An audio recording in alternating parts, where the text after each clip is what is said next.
बहेरा वाले। अच्छा रोक ले।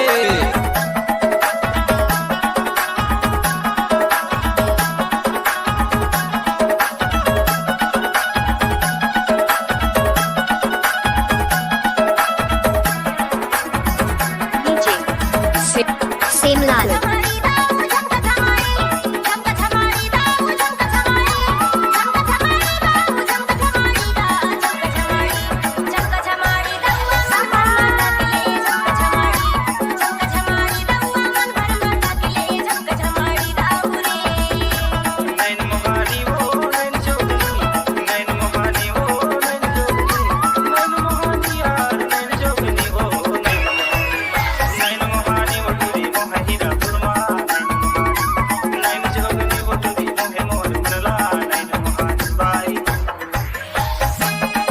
आप सुन रहे हैं सेमलाल का मिक्स किया हुआ गाना मीतल बहेरा वाले।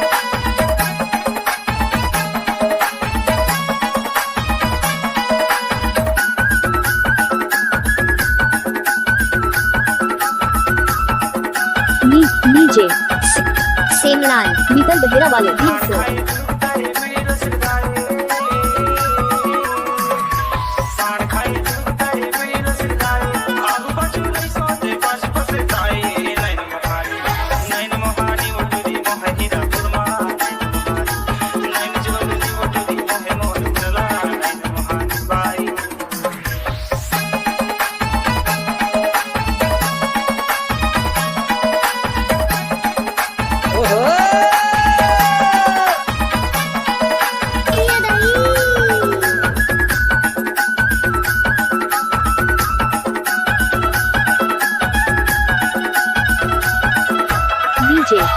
सेमलाल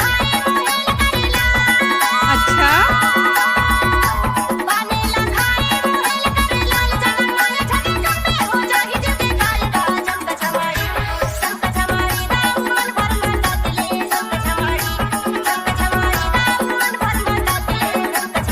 आप सुन रहे हैं सेमलाल का मिक्स किया हुआ गाना